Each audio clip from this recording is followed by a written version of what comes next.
Welcome to Classic Literature Free Audiobooks. Today, we delve into Moby Dick, or The Whale by Herman Melville, a foundational piece of literature that has captivated imaginations since its publication. Settle in, clear your mind, and let the rich tapestry of this tale unfold around you. Now, let the story begin with Moby Dick, or The Whale. Chapter 91. The Pequod meets the rosebud. In vain it was to rake for ambergris in the paunch of this leviathan, insufferable fetor, denying not inquiry. Sir T. Brown, V.E. It was a week or two after the last whaling scene recounted, and when we were slowly sailing over a sleepy, vapoury midday sea, that the many noses on the Pequod's deck proved more vigilant discoverers than the 3 pairs of eyes aloft. A peculiar and not very pleasant smell was smelt in the sea. "I will bet something now," said Stubb, "that somewhere hereabouts are some of those drugged whales we tickled the other day. I thought they would keel up before long." Presently, the vapours in advance slid aside, and there in the distance lay a ship, whose furled sails betokened that some sort of whale must be alongside. As we glided nearer, the stranger showed French colours from his peak, and by the eddying cloud of vulture seafowl that circled and hovered and swooped around him, it was plain that the whale alongside must be what the fishermen call a blasted whale. That is, a whale that has died unmolested on the sea, and so floated an unappropriated corpse. It may well be conceived what an unsavoury odour such a mass must exhale. Worse than an Assyrian city in the plague, when the living are incompetent to bury the departed. So intolerable indeed is it regarded by some, that no cupidity could persuade them to moor alongside of it. Yet are there those who will still do it, notwithstanding the fact that the oil obtained from such subjects is of a very inferior quality, and by no means of the nature of attar of rose. Coming still nearer with the expiring breeze, we saw that the Frenchman had a second whale alongside, and this second whale seemed even more of a nosegay than the first. In truth, it turned out to be one of those problematical whales that seem to dry up and die with a sort of prodigious dyspepsia or indigestion, leaving their defunct bodies almost entirely bankrupt of anything like oil. Nevertheless, in the proper place, we shall see that no knowing fisherman will ever turn up his nose at such a whale as this, however much he may shun blasted whales in general. The Pequod had now swept so nigh to the stranger that Stubb vowed he recognized his cutting spade-pole entangled in the lines that were knotted round the tail of one of these whales. "There's a pretty fellow now," he banteringly laughed, standing in the ship's bows. "There's a jackal for ye. I well know that these crappos of Frenchmen are but poor devils in the fishery, sometimes lowering their boats for breakers, mistaking them for sperm whale spouts. Yes, and sometimes sailing from their port with their hold full of boxes of tallow candles and cases of snuffers, foreseeing that all the oil they will get won't be enough to dip the captain's wick into. Aye, we all know these things. But look ye, here's a crapo that is content with our leavings, the drugged whale there, I mean. Aye, and is content too with scraping the dry bones of that other precious fish he has there. Poor devil. I say, pass round a hat, someone, and let's make him a present of a little oil for dear charity's sake. For what oil he'll get from that drugged whale there wouldn't be fit to burn in a jail. No, not in a condemned cell. And as for the other whale, why, I'll agree to get more oil by chopping up and trying out these 3 masts of ours than he'll get from that bundle of bones. though, now that I think of it, it may contain something worth a good deal more than oil. Yes, ambergris. I wonder now if our old man has thought of that. It's worth trying. Yes, I'm for it. And so saying, he started for the quarter-deck. By this time, the faint air had become a complete calm, so that whether or no, the Pequod was now fairly entrapped in the smell, with no hope of escaping except by its breezing up again. Issuing from the cabin, Stubb now called his boat's crew and pulled off for the stranger. Drawing across her bow, he perceived that in accordance with the fanciful French taste, the upper part of her stem piece was carved in the likeness of a huge drooping stalk, was painted green, and for thorns had copper spikes projecting from it here and there, the whole terminating in a symmetrical folded bulb of a bright red colour. Upon her headboards, in large gilt letters, he read Bouton de Rose, rose button or rosebud, and this was the romantic name of this aromatic ship. Though Stubb did not understand the bouton part of the inscription, yet the word rose and the bulbous figurehead put together sufficiently explained the whole to him. "A wooden rosebud, eh?" he cried with his hand to his nose. "That will do very well. But how like all creation it smells." Now, in order to hold direct communication with the people on deck, he had to pull round the bows to the starboard side, and thus come close to the blasted whale, and so talk over it. Arrived then at this spot, with one hand still to his nose, he bawled, "Bouton de Rose, ahoy! Are there any of you Bouton de Roses that speak English?" "Yes," rejoined a Guernsey man from the bulwarks, who turned out to be the chief mate. "Well then, my Bouton de Rosebud, have you seen the white whale?" "What whale?" "The white whale, a sperm whale, Moby Dick, have you seen him? Never heard of such a whale. Cachalot Blanche, white whale, no." "Very good then. Goodbye now, and I'll call again in a minute." Then, rapidly pulling back towards the Pequod, and seeing Ahab leaning over the quarterdeck rail awaiting his report, he moulded his two hands into a trumpet and shouted, "No, sir, no," upon which Ahab retired, and Stubb returned to the Frenchman. He now perceived that the Guernsey man, who had just got into the chains, and was using a cutting spade, had slung his nose in a sort of bag. "What's the matter with your nose there?" said Stubb. "Broke it." "I wish it was broken, or that I didn't have any nose at all," answered the Guernsey man, who did not seem to relish the job he was at very much. "But what are you holding yours for?"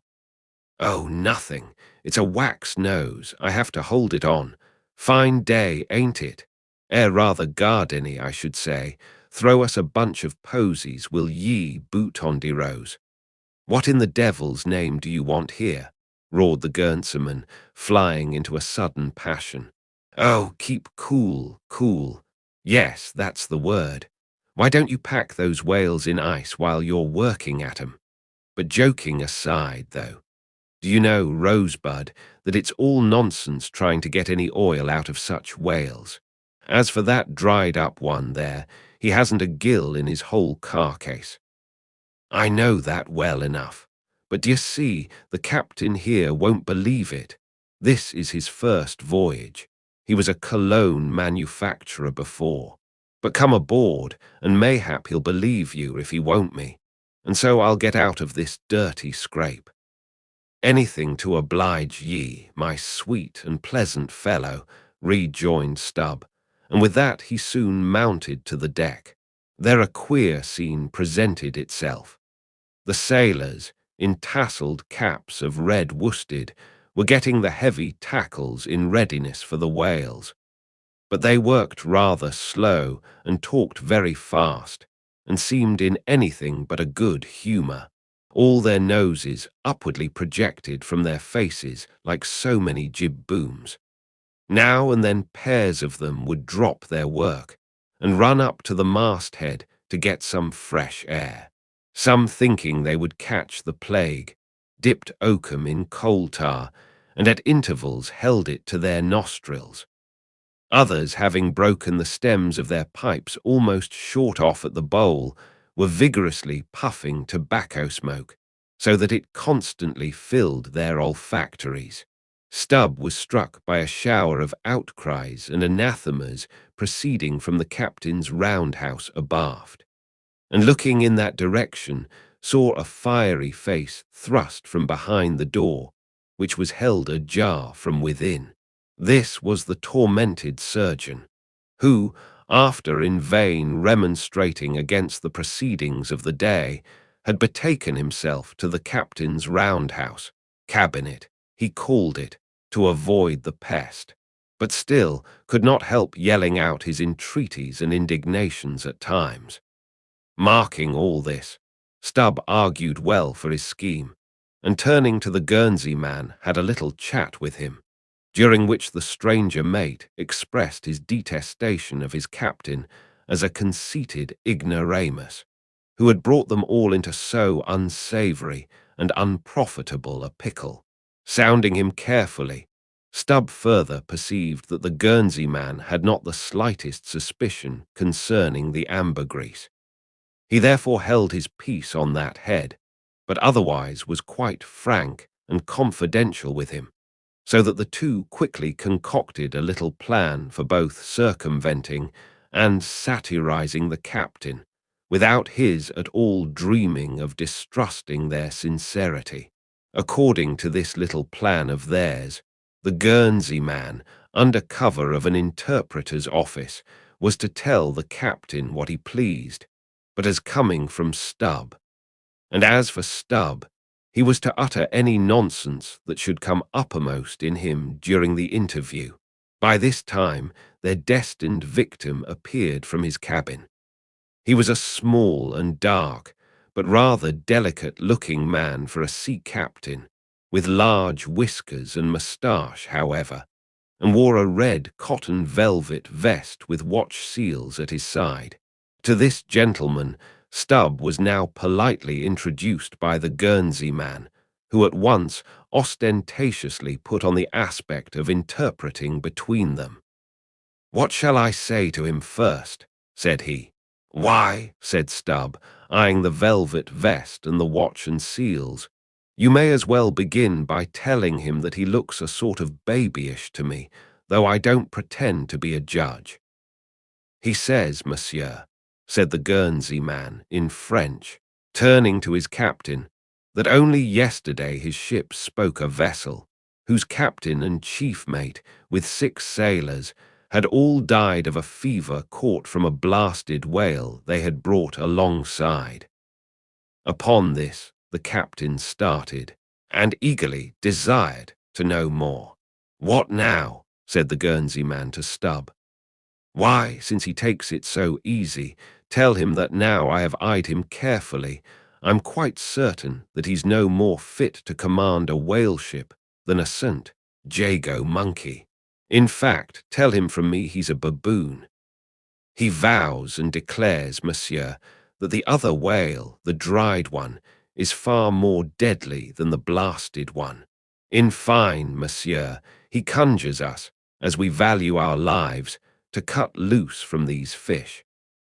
Instantly the captain ran forward, and in a loud voice commanded his crew to desist from hoisting the cutting tackles, and at once cast loose the cables and chains confining the whales to the ship. "What now?" said the Guernsey man, when the captain had returned to them. "Why, let me see.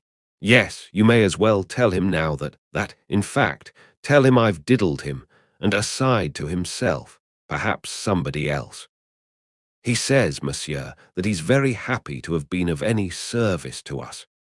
Hearing this, the captain vowed that they were the grateful parties, meaning himself and mate, and concluded by inviting Stubb down into his cabin to drink a bottle of Bordeaux.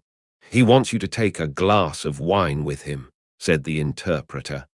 "Thank him heartily, but tell him it's against my principles to drink with the man I've diddled. In fact, tell him I must go.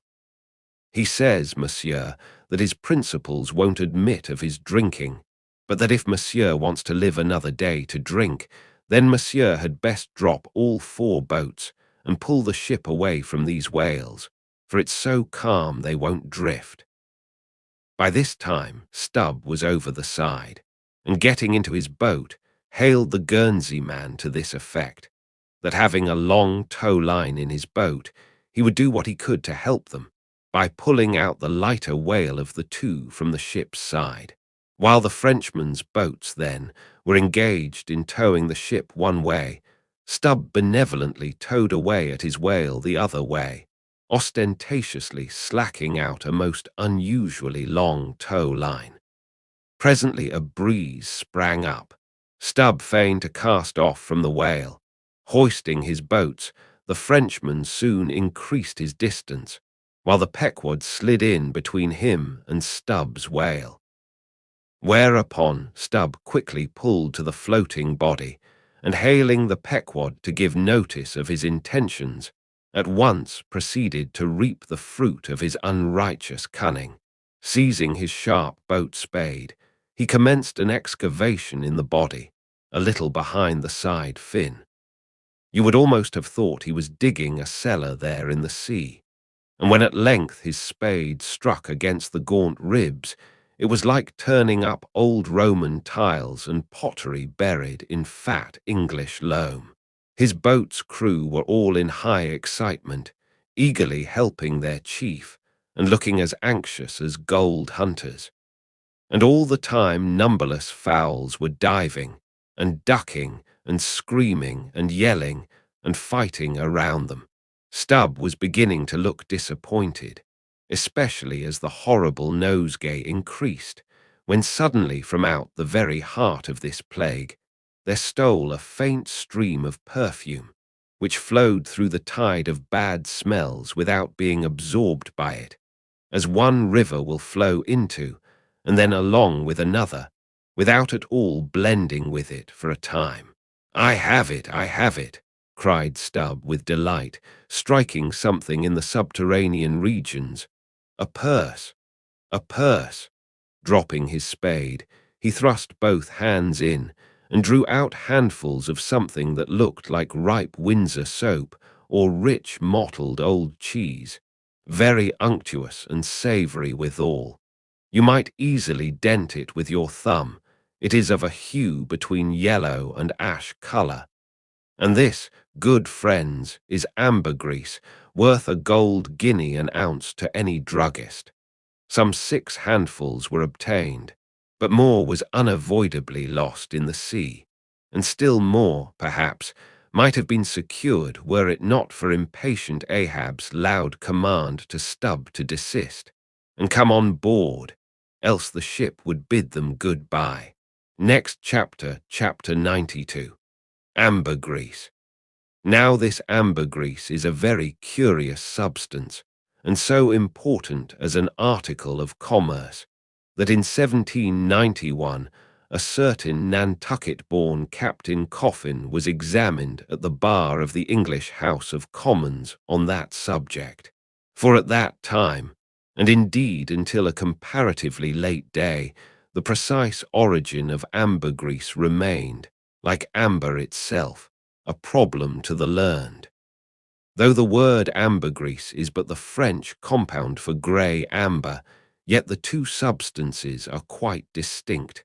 For amber, though at times found on the sea-coast, is also dug up in some far inland soils, whereas ambergris is never found except upon the sea. Besides, amber is a hard, transparent, brittle, odourless substance, used for mouthpieces to pipes, for beads and ornaments, but ambergris is soft, waxy, and so highly fragrant and spicy that it is largely used in perfumery, in pastiles, precious candles, hair powders, and pomatum. The Turks use it in cooking, and also carry it to Mecca, for the same purpose that frankincense is carried to St. Peter's in Rome. Some wine merchants drop a few grains into claret to flavor it. Who would think, then, that such fine ladies and gentlemen should regale themselves with an essence found in the inglorious bowels of a sick whale? Yet so it is. By some, ambergris is supposed to be the cause, and by others the effect, of the dyspepsia in the whale. How to cure such a dyspepsia it were hard to say, unless by administering 3 or 4 boatloads of Brandreth's pills, and then running out of harm's way, as labourers do in blasting rocks. I have forgotten to say that there were found in this ambergris certain hard, round, bony plates, which at first Stubb thought might be sailors' trousers buttons, but it afterwards turned out that they were nothing more than pieces of small squid bones embalmed in that manner. Now that the incorruption of this most fragrant ambergris should be found in the heart of such decay, is this nothing? Bethink thee of that saying of St. Paul in Corinthians about corruption and incorruption, how that we are sown in dishonour, but raised in glory. And likewise call to mind that saying of Paracelsus about what it is that maketh the best musk. Also forget not the strange fact that of all things of ill savour, cologne water, in its rudimental manufacturing stages, is the worst. I should like to conclude the chapter with the above appeal, but cannot, owing to my anxiety to repel a charge often made against whalemen, and which, in the estimation of some already biased minds, might be considered as indirectly substantiated by what has been said of the Frenchman's 2 whales. Elsewhere in this volume, the slanderous aspersion has been disproved that the vocation of whaling is throughout a slatternly, untidy business. But there is another thing to rebut. They hint that all whales always smell bad. Now how did this odious stigma originate? I opine that it is plainly traceable to the first arrival of the Greenland whaling ships in London more than 2 centuries ago, because those whalemen did not then, and do not now, try out their oil at sea as the southern ships have always done, but cutting up the fresh blubber in small bits, thrust it through the bung holes of large casks, and carry it home in that manner. The shortness of the season in those icy seas, and the sudden and violent storms to which they are exposed, forbidding any other course. The consequence is that upon breaking into the hold and unloading one of these whale cemeteries in the Greenland dock, a savour is given forth somewhat similar to that arising from excavating an old city graveyard for the foundations of a lying-in hospital. I partly surmise also that this wicked charge against whalers may be likewise imputed to the existence on the coast of Greenland, in former times, of a Dutch village called Schmerenberg or Smeerenberg, which latter name is the one used by the learned Fogo von Slack in his great work on smells, a textbook on that subject. As its name imports, smear, fat, borg, to put up. This village was founded in order to afford a place for the blubber of the Dutch whale fleet to be tried out, without being taken home to Holland for that purpose. It was a collection of furnaces, fat kettles, and oil sheds, and when the works were in full operation, certainly gave forth no very pleasant savour. But all this is quite different with a South Sea sperm whaler, which in a voyage of 4 years perhaps, after completely filling her hold with oil, does not, perhaps, consume 50 days in the business of boiling out, and in the state that it is casked, the oil is nearly scentless. The truth is that living or dead, if but decently treated, whales as a species are by no means creatures of ill odour, nor can whalemen be recognized, as the people of the Middle Ages affected to detect a Jew in the company by the nose. Nor indeed can the whale possibly be otherwise than fragrant, when, as a general thing, he enjoys such high health, taking abundance of exercise, always out of doors, though it is true, seldom in the open air. I say that the motion of a sperm whale's flukes above water dispenses a perfume, as when a musk-scented lady rustles her dress in a warm parlour. What then shall I liken the sperm whale to for fragrance, considering his magnitude? Must it not be to that famous elephant, with jewelled tusks and redolent with myrrh, which was led out of an Indian town to do honour to Alexander the Great? Next chapter, chapter 93. The Castaway.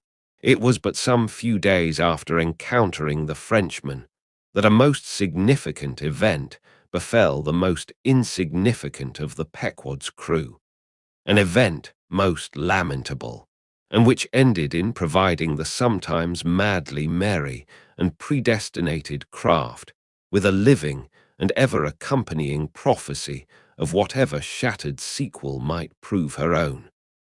Now, in the whale ship, it is not every one that goes in the boats. Some few hands are reserved called ship-keepers, whose province it is to work the vessel while the boats are pursuing the whale. As a general thing, these ship-keepers are as hardy fellows as the men comprising the boat's crews.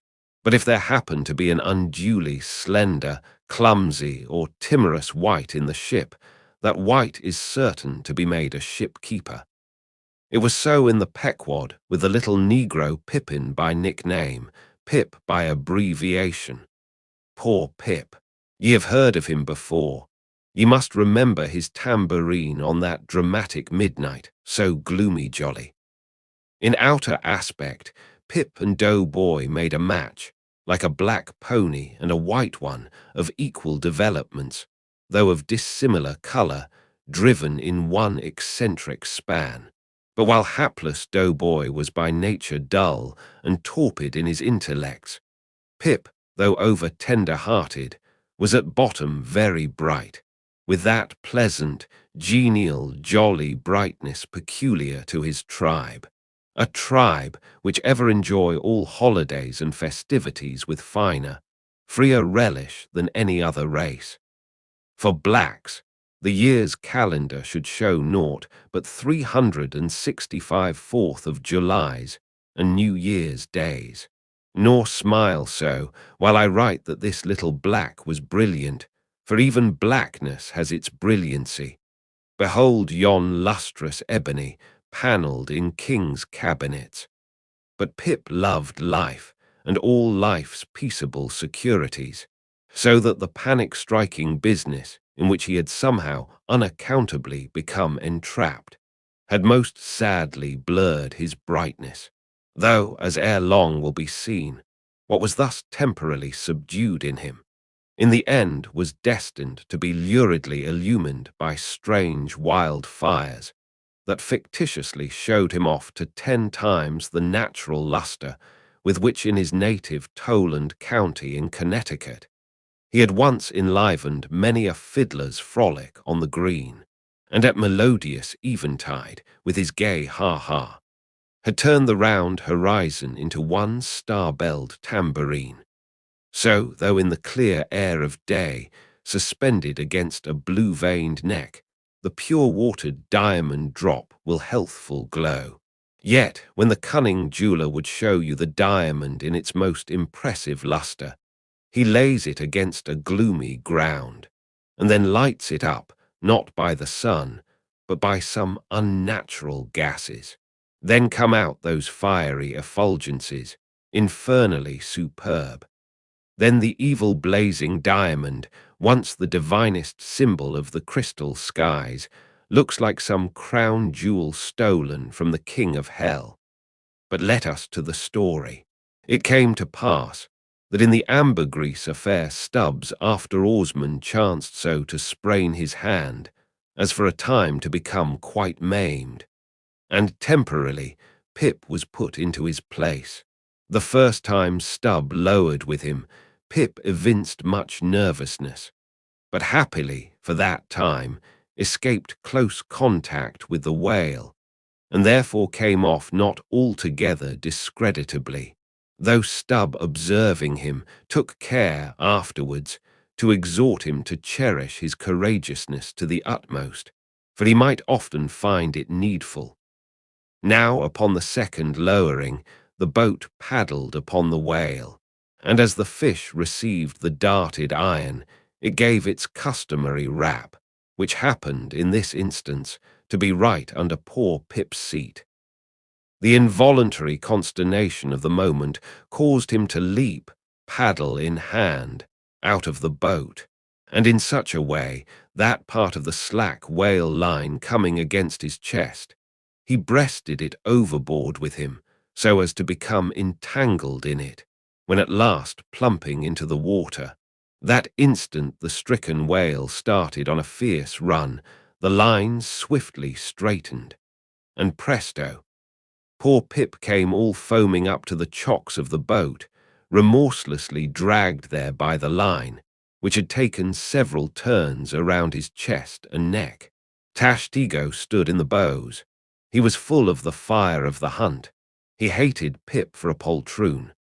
Snatching the boat knife from its sheath, he suspended its sharp edge over the line, and turning towards Stubb, exclaimed interrogatively, "Cut!" Meantime Pip's blue, choked face plainly looked, "Do, for God's sake." All passed in a flash. In less than half a minute this entire thing happened. "Damn him, cut!" roared Stubb, and so the whale was lost and Pip was saved. So soon as he recovered himself, the poor little negro was assailed by yells and execrations from the crew. Tranquilly permitting these irregular cursings to evaporate, Stubb then, in a plain, businesslike, but still half-humorous manner, cursed Pip officially, and that done, unofficially gave him much wholesome advice. The substance was, never jump from a boat, Pip, except, but all the rest was indefinite, as the soundest advice ever is. Now, in general, stick to the boat is your true motto in whaling, but cases will sometimes happen when leap from the boat is still better.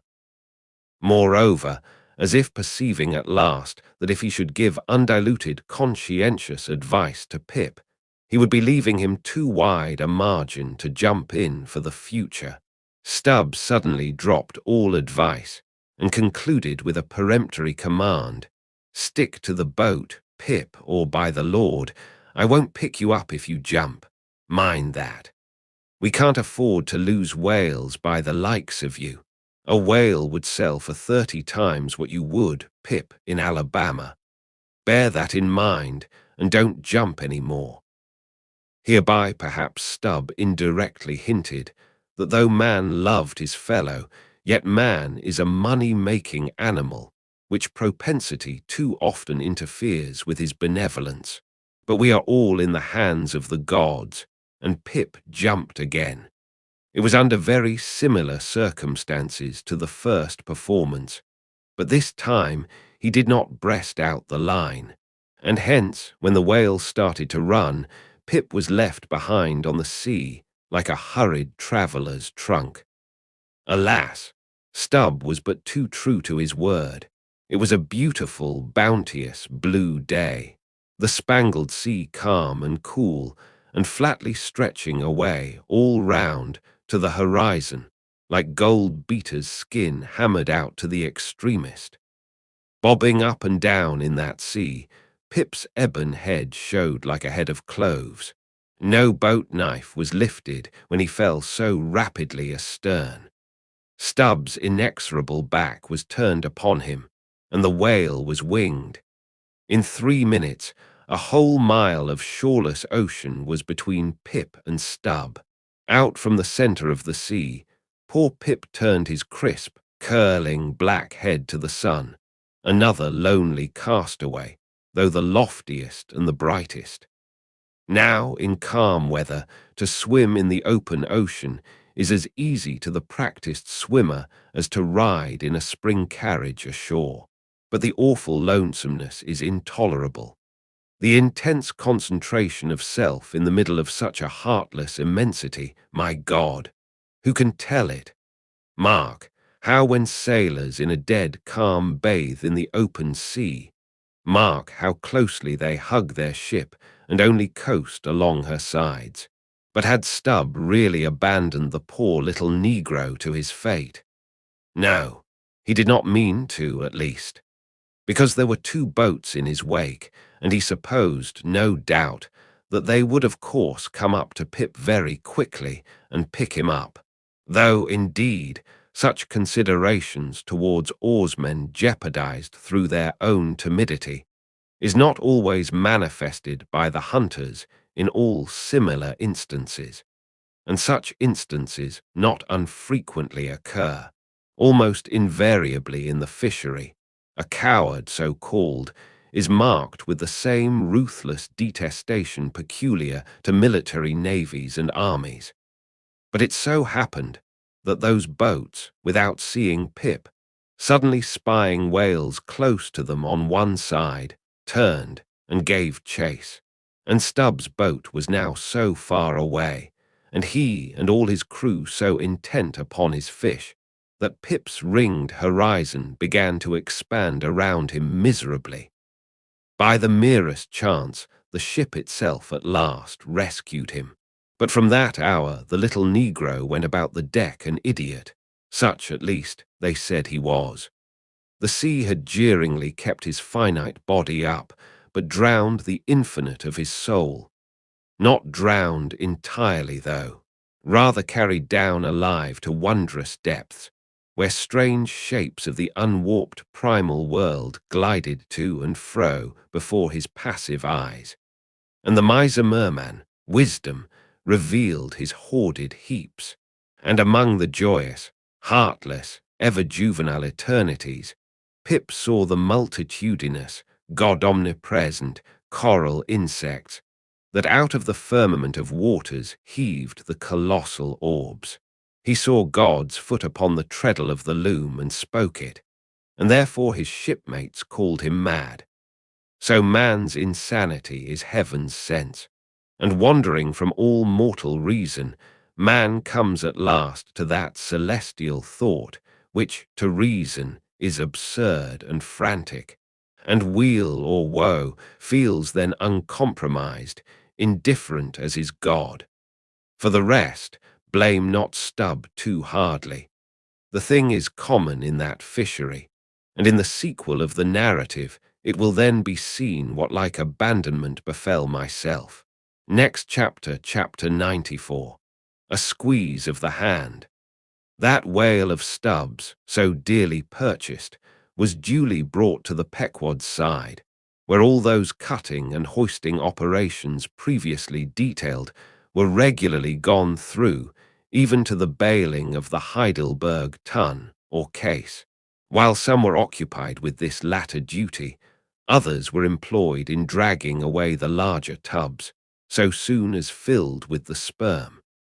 And when the proper time arrived, this same sperm was carefully manipulated ere going to the try-works, of which anon. It had cooled and crystallized to such a degree that when, with several others, I sat down before a large Constantine's bath of it, I found it strangely concreted into lumps, here and there rolling about in the liquid part. It was our business to squeeze these lumps back into fluid, a sweet and unctuous duty. No wonder that in old times this sperm was such a favorite cosmetic, such a clearer, such a sweetener, such a softener, such a delicious mollifier.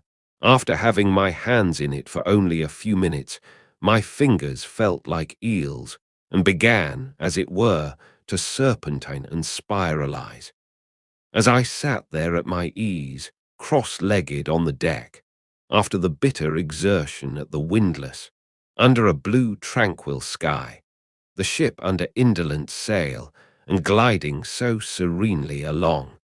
As I bathed my hands among those soft, gentle globules of infiltrated tissues, woven almost within the hour, as they richly broke to my fingers and discharged all their opulence, like fully ripe grapes their wine, as I snuffed up that uncontaminated aroma, literally and truly like the smell of spring violets, I declare to you that for the time I lived as in a musky meadow. I forgot all about our horrible oath. In that inexpressible sperm, I washed my hands and my heart of it. I almost began to credit the old Paracelsian superstition that sperm is of rare virtue in allaying the heat of anger. While bathing in that bath, I felt divinely free from all ill will or petulance or malice of any sort whatsoever. Squeeze, squeeze, squeeze, all the morning long. I squeezed that sperm till I myself almost melted into it. I squeezed that sperm till a strange sort of insanity came over me, and I found myself unwittingly squeezing my co-laborers' hands in it, mistaking their hands for the gentle globules. Such an abounding, affectionate, friendly, loving feeling did this avocation beget, that at last I was continually squeezing their hands and looking up into their eyes sentimentally, as much as to say, "Oh, my dear fellow beings, why should we longer cherish any social acerbities, or know the slightest ill humor or envy? Come, let us squeeze hands all round. Nay, let us all squeeze ourselves into each other. Let us squeeze ourselves universally into the very milk and sperm of kindness. Would that I could keep squeezing that sperm forever. For now, since by many prolonged, repeated experiences, I have perceived that in all cases man must eventually lower, or at least shift, his conceit of attainable felicity, not placing it anywhere in the intellect or the fancy, but in the wife, the heart, the bed, the table, the saddle, the fireside, the country. Now that I have perceived all this, I am ready to squeeze case eternally. In thoughts of the visions of the night, I saw long rows of angels in paradise, each with his hands in a jar of spermaceti. Now, while discoursing of sperm, it behooves to speak of other things akin to it, in the business of preparing the sperm whale for the try-works. First comes white horse, so called, which is obtained from the tapering part of the fish, and also from the thicker portions of his flukes. It is tough with congealed tendons, a wad of muscle, but still contains some oil. After being severed from the whale, the white horse is first cut into portable oblongs ere going to the mincer. They look much like blocks of Berkshire marble. Plum pudding is the term bestowed upon certain fragmentary parts of the whale's flesh, here and there, adhering to the blanket of blubber, and often participating to a considerable degree in its unctuousness. It is a most refreshing, convivial, beautiful object to behold. As its name imports, it is of an exceedingly rich mottled tint, with a bestreaked snowy and golden ground, dotted with spots of the deepest crimson and purple. It is plums of rubies in pictures of citron.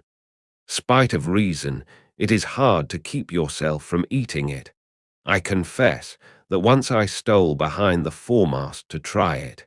It tasted something as I should conceive a royal cutlet from the thigh of Louis le Gros might have tasted, supposing him to have been killed the first day after the venison season, and that particular venison season contemporary with an unusually fine vintage of the vineyards of Champagne.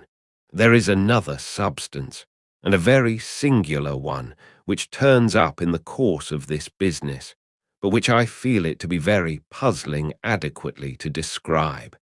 It is called Slubgolian, an appellation original with the whalemen, and even so is the nature of the substance.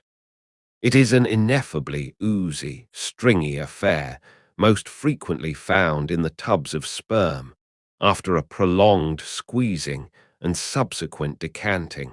I hold it to be the wondrously thin, ruptured membranes of the case, coalescing.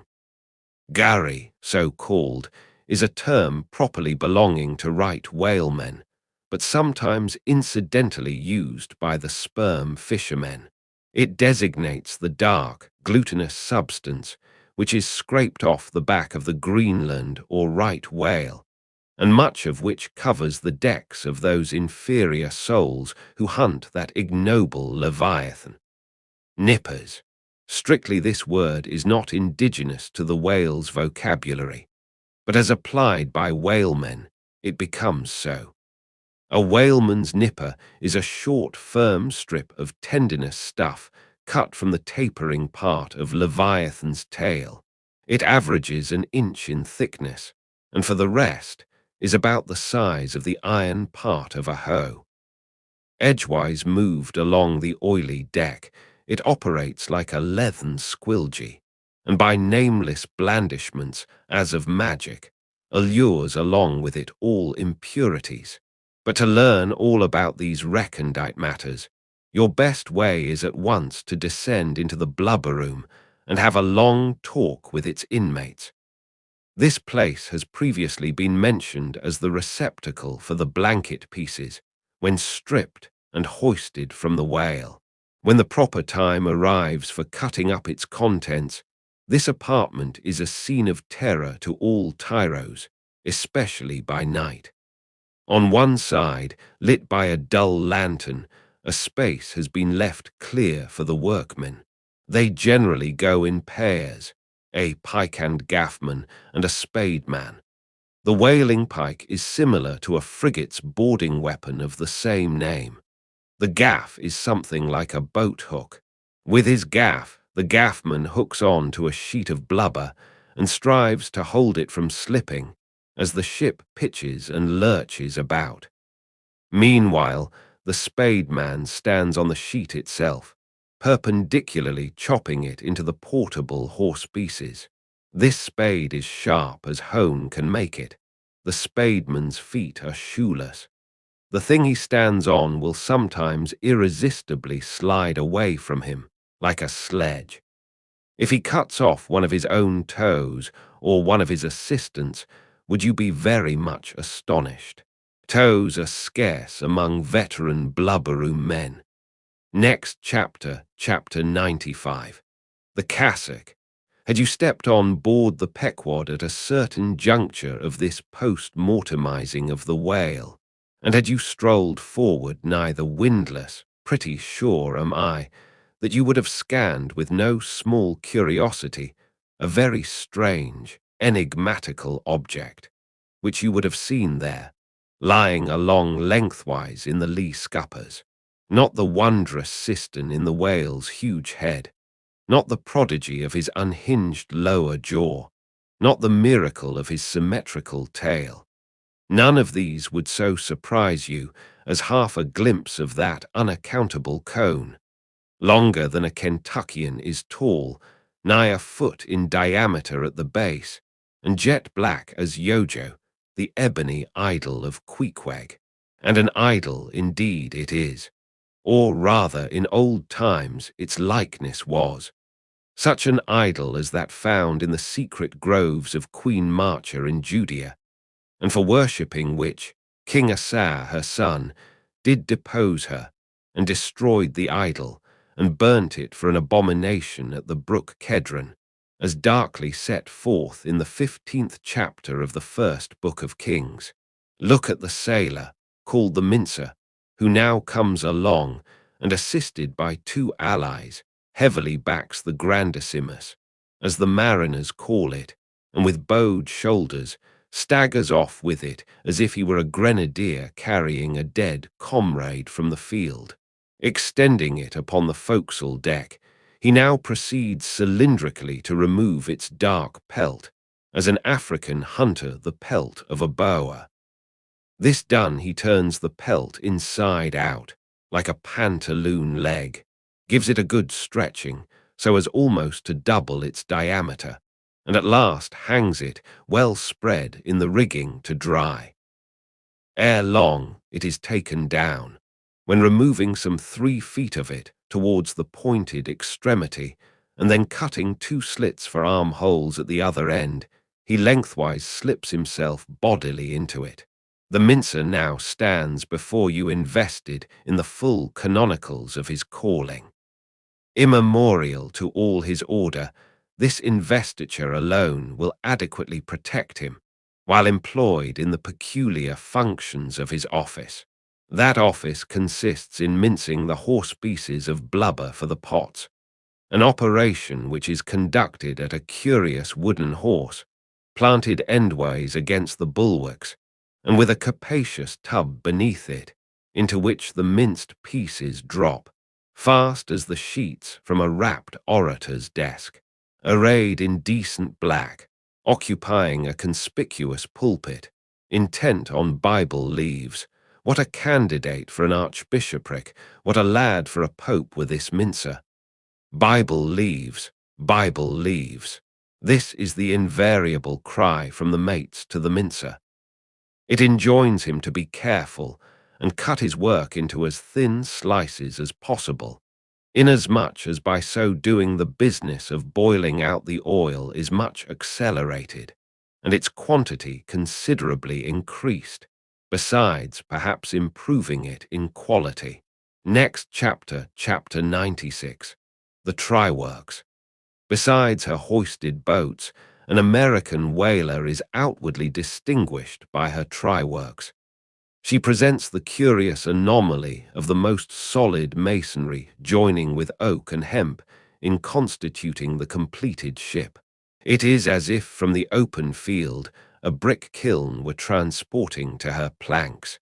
The try-works are planted between the foremast and mainmast, the most roomy part of the deck. The timbers beneath are of a peculiar strength, fitted to sustain the weight of an almost solid mass of brick and mortar, some 10 feet by 8 square and 5 in height. The foundation does not penetrate the deck, but the masonry is firmly secured to the surface by ponderous knees of iron bracing it on all sides and screwing it down to the timbers. On the flanks it is cased with wood, and at top completely covered by a large, sloping, battened hatchway. Removing this hatch, we expose the great trypots, 2 in number and each of several barrels' capacity.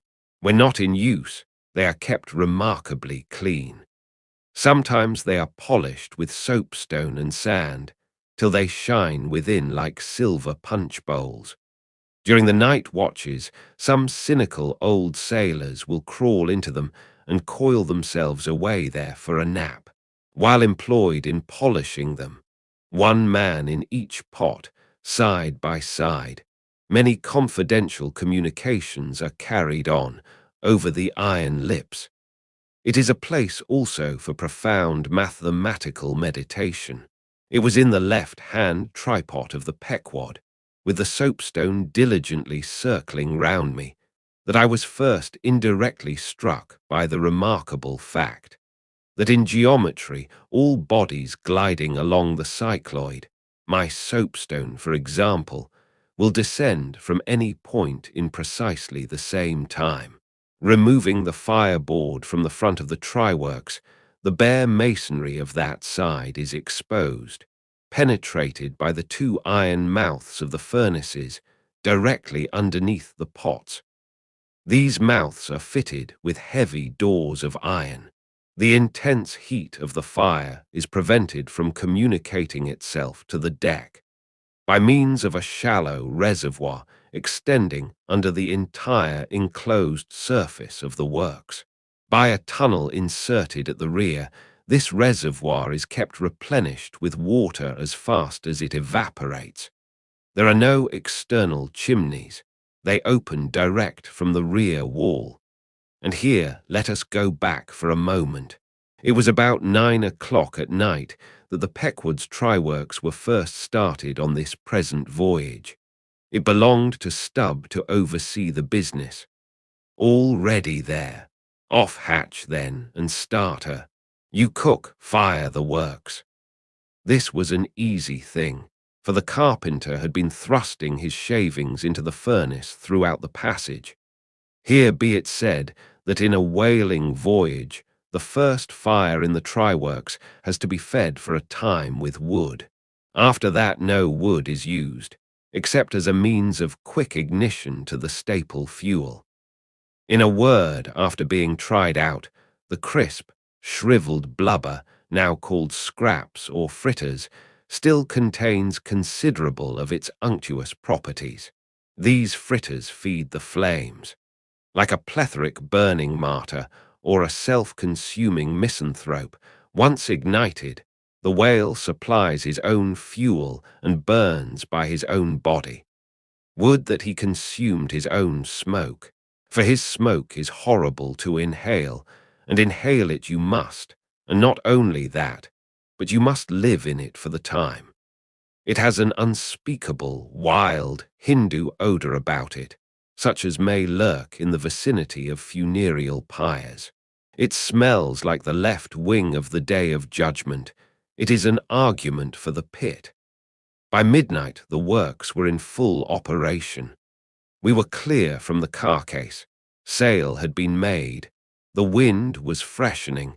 The wild ocean darkness was intense. But that darkness was licked up by the fierce flames, which at intervals forked forth from the sooty flues and illuminated every lofty rope in the rigging, as with the famed Greek fire.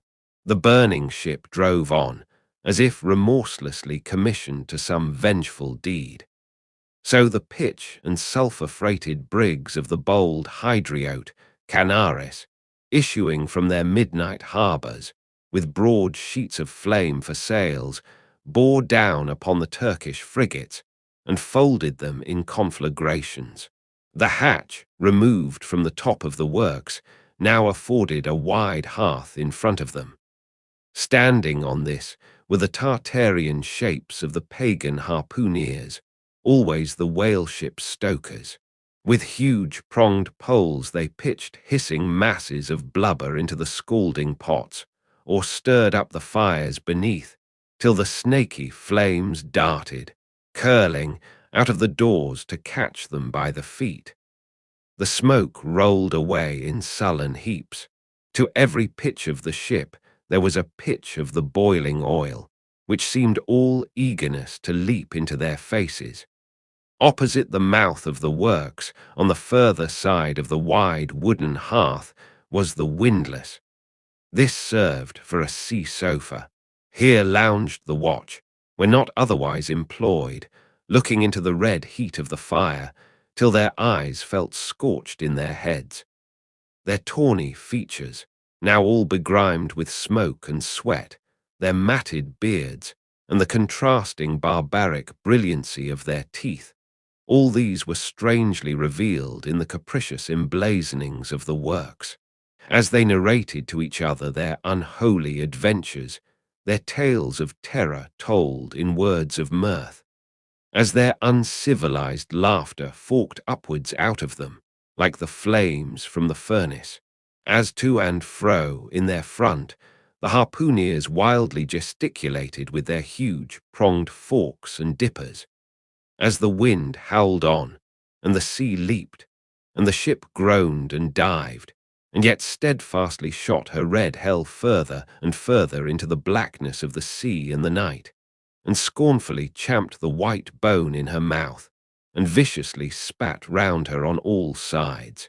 Then the rushing Pequod, freighted with savages, and laden with fire, and burning a corpse, and plunging into that blackness of darkness, seemed the material counterpart of her monomaniac commander's soul. So seemed it to me as I stood at her helm, and for long hours silently guided the way of this fireship on the sea. Wrapped for that interval in darkness myself, I but the better saw the redness, the madness, the ghastliness of others, the continual sight of the fiend shapes before me, capering half in smoke and half in fire.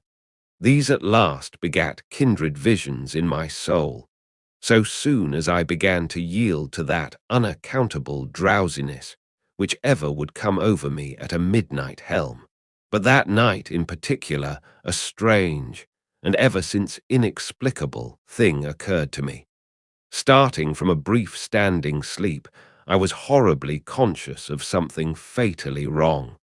The jawbone tiller smote my side, which leaned against it. In my ears was the low hum of sails, just beginning to shake in the wind. I thought my eyes were open. I was half conscious of putting my fingers to the lids and mechanically stretching them still further apart. But spite of all this, I could see no compass before me to steer by, though it seemed but a minute since I had been watching the card, by the steady binnacle lamp illuminating it. Nothing seemed before me but a jet gloom, now and then made ghastly by flashes of redness. Uppermost was the impression that whatever swift, rushing thing I stood on was not so much bound to any haven ahead as rushing from all havens astern. A stark, bewildered feeling as of death came over me. Convulsively my hands grasped the tiller, but with the crazy conceit that the tiller was, somehow, in some enchanted way, inverted. My God! What is the matter with me? Thought I low. In my brief sleep I had turned myself about, and was fronting the ship's stern, with my back to her prow and the compass. In an instant I faced back, just in time to prevent the vessel from flying up into the wind and very probably capsizing her.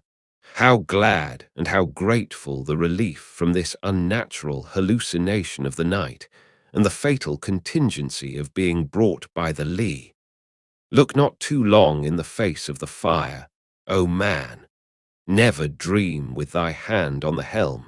Turn not thy back to the compass. Accept the first hint of the hitching tiller. Believe not the artificial fire when its redness makes all things look ghastly. Tomorrow, in the natural sun, the skies will be bright. Those who glared like devils in the forking flames, the morn will show in far other, at least gentler, relief.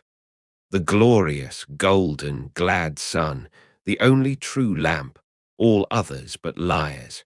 Nevertheless, the sun hides not Virginia's dismal swamp, nor Rome's accursed Campagna, nor wide Sahara, nor all the millions of miles of deserts and of griefs beneath the moon. The sun hides not the ocean, which is the dark side of this earth, and which is 2/3 of this earth. So therefore that mortal man who hath more of joy than sorrow in him, that mortal man cannot be true, not true or undeveloped. With books the same. The truest of all men was the man of sorrows, and the truest of all books is Solomon's, and Ecclesiastes is the fine hammered steel of woe. All is vanity, all.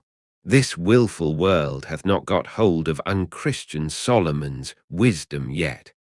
But he who dodges hospitals and jails, and walks fast crossing graveyards, and would rather talk of operas than hell, calls Cowper, Young, Pascal, Rousseau, poor devils all of sick men, and throughout a carefree lifetime swears by Rabelais as passing wise, and therefore jolly.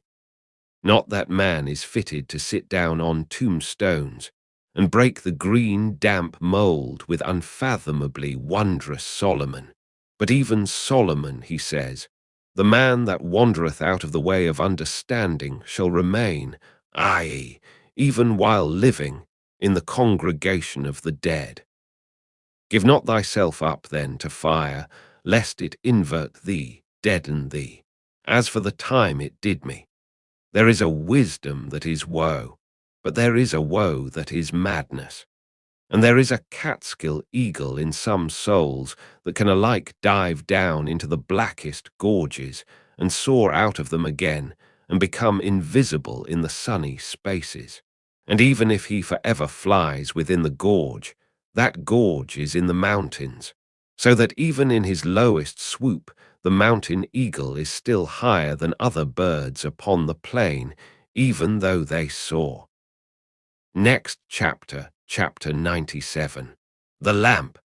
Had you descended from the Pequod's try-works to the Pequod's forecastle, where the off-duty watch were sleeping, for one single moment you would have almost thought you were standing in some illuminated shrine of canonized kings and councillors. There they lay in their triangular oaken vaults, each mariner a chiselled muteness, a score of lamps flashing upon his hooded eyes. In merchantmen, oil for the sailor is more scarce than the milk of queens. To dress in the dark and eat in the dark and stumble in darkness to his pallet, this is his usual lot. But the whaleman, as he seeks the food of light, so he lives in light. He makes his berth an Aladdin's lamp and lays him down in it, so that in the pitchiest night the ship's black hull still houses an illumination. See with what entire freedom the whaleman takes his handful of lamps, often but old bottles and vials, though, to the copper cooler at the try-works, and replenishes them there as mugs of ale at a vat. He burns, too, the purest of oil in its unmanufactured, and therefore unvitiated state, a fluid unknown to solar, lunar, or astral contrivances ashore. It is sweet as early grass butter in April. He goes and hunts for his oil, so as to be sure of its freshness and genuineness, even as the traveller on the prairie hunts up his own supper of game. Next chapter, chapter 98. Stowing down and clearing up. Already has it been related how the great Leviathan is afar off disgrayed from the masthead, how he is chased over the watery moors and slaughtered in the valleys of the deep, how he is then towed alongside and beheaded, and how, on the principle which entitled the headsman of old to the garments in which the beheaded was killed, his great padded surtout becomes the property of his executioner, how in due time he is condemned to the pots, and like Shadrach, Meshach, and Abednego, his spermaceti oil and bone pass unscathed through the fire. But now it remains to conclude the last chapter of this part of the description by rehearsing, singing, if I may, the romantic proceeding of decanting off his oil into the casks and striking them down into the hold, where once again Leviathan returns to his native profundities, sliding along beneath the surface as before. But alas, never more to rise and blow. While still warm, the oil, like hot punch, is received into the 6-barrel casks, and while perhaps the ship is pitching and rolling this way, and that in the midnight sea the enormous casks are slewed round and headed over, end for end, and sometimes perilously scoot across the slippery deck, like so many landslides, till at last man-handled and stayed in their course, and all round the hoops rap, rap, go as many hammers as can play upon them. For now, ex officio, every sailor is a cooper. At length, when the last pint is casked and all is cool, then the great hatchways are unsealed, the bowels of the ship are thrown open, and down go the casks to their final rest in the sea. This done, the hatches are replaced and hermetically closed, like a closet walled up.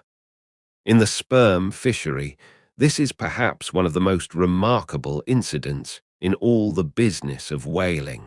One day the planks stream with freshets of blood and oil. On the sacred quarterdeck, enormous masses of the whale's head are profanely piled. Great rusty casks lie about, as in a brewery yard. The smoke from the try-works has besooted all the bulwarks. The mariners go about suffused with unctuousness. The entire ship seems great Leviathan himself, while on all hands the din is deafening. But a day or two after, you look about you, and prick your ears in this self-same ship. And were it not for the telltale boats and try-works, you would all but swear you trod some silent merchant vessel, with a most scrupulously neat commander. The unmanufactured sperm oil possesses a singularly cleansing virtue. This is the reason why the decks never look so white as just after what they call an affair of oil. Besides, from the ashes of the burned scraps of the whale, a potent lye is readily made. And whenever any adhesiveness from the back of the whale remains clinging to the side, that lye quickly exterminates it. Hands go diligently along the bulwarks, and with buckets of water and rags restore them to their full tidiness. The soot is brushed from the lower rigging. All the numerous implements which have been in use are likewise faithfully cleansed and put away. The great hatch is scrubbed and placed upon the try-works, completely hiding the pots. Every cask is out of sight. All tackles are coiled in unseen nooks.